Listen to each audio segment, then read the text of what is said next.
నమస్తే అండి. ఏంటి వాటర్ బాటిల్ పెట్టుకున్నాను. ఇది వాటర్ బాటిల్ మట్టి కుండ అండి. ఇది ప్లాస్టిక్ బాటిల్ కాదు, మట్టి కుండ. ఈ నీళ్లు తాగుతుంటే నాకు ఒక చిన్నప్పుడు మా అమ్మగారు వాళ్ళు చెప్పిన కథ గుర్తొచ్చిందండి. ఆ కథ ఏంటనేది చెప్దామనిపించి ఈరోజు ఈ వీడియో చేద్దామని చెప్పేసి ఇలా వచ్చానండి నేను. ఏంటంటే రాత్రిపూట మనం మంచినీళ్ళు తాగడానికి బద్దకిస్తాం. అప్పుడు వెళ్ళి గదిలోకి వెళ్ళి ఎవరు తెచ్చి తాగుతారు, ఫ్రిడ్జ్లోంచి ఎవరు తీసుకుని తాగుతారు అని చెప్పేసి మనం బద్దకిస్తాము. పిల్లలు కూడా అడిగినా కూడా అప్పుడు నీళ్ళు ఎలా పడుకో అని చెప్పేసి పిల్లలు కూడా అరుస్తాము. కానీ నీళ్లు తాగి పడుకోవాలండి. వాళ్ళకు కూడా తాపించి పడుకోవాలి మనం. లేదా మనం మధ్యరాత్రి అప్పుడు దాహం వేస్తుంది కదా అని చెప్పేసి ఇలా మట్టి కుండ కానీ ఒక బాటిల్ కానీ ఒక గ్లాసులో నీళ్ళు పోసి మూత పెట్టి కానీ పడుకొని తాగాలండి. ఎందుకు ఇలా తాగాలి అని చెప్పేసి నేను చిన్నప్పుడు మా అమ్మగారు వాళ్ళని అడిగితే చెప్పారు.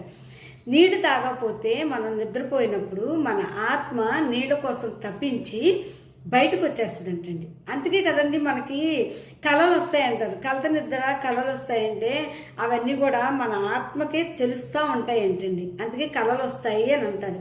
అలా దాహం వేసినప్పుడు ఆత్మ బయటికి తిరిగినప్పుడు ఒక చోట చెట్టు కింద చెప్పులు కుట్టేవాడు దీపం పెట్టుకొని చెప్పులు కుట్టుకుంటున్నాడు.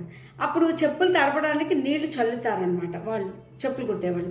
చల్లుతున్నప్పుడు మూత తీసి చెప్పులు కొడదా అని చెప్పేసి చల్లుకున్నప్పుడు ఆత్మ నీళ్లు కాలం పడ్డాయని చెప్పేసి దాంట్లోకి వెళ్ళిపోయి నీళ్లు తాగుతుంది. ఇతను పని అయిపోయింది, నీళ్లు చల్లేశాను కదని చెప్పేసి మూత పెట్టేశాడు చెప్పులు కుట్టేవాడు.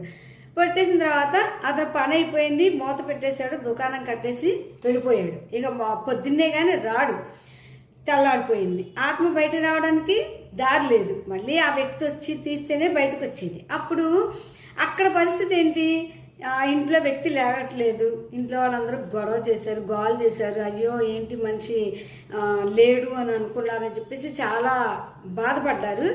సరే ఇంకా అతను చేయాల్సిన కార్యక్రమాలు చేద్దామని చెప్పేసి రెడీ అవుతున్నారంటండి వాళ్ళు.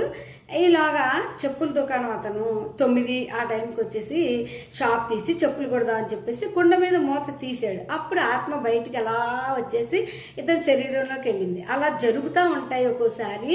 అందుకని మీరు తాగేసి పడుకోవాలి, తాగకుండా పడుకోకూడదు. పిల్లలైనా సరే మీరు తెచ్చుకోలేకపోతే మమ్మల్ని అడగండి, లేపండి, మేము ఇస్తాము. తాగకుండా పడుకోవద్దని అని చెప్పి మా పెద్దోళ్ళు చెప్తా ఉండారండి. పెద్దవాళ్ళు ఏం చెప్పినా అనుభవం మీద చెప్తారండి. మనం కొట్టి పాడేస్తాం ఏముందిలే అని. అంటే ఇప్పుడు పెద్దవాళ్ళు అట్లా చెప్పేవాళ్ళు లేరు అనుకోండి. అలా పెద్దవాళ్ళు చెప్పింది వినాలి, ఎందుకు తాగాలో తెలుసుకోవాలి.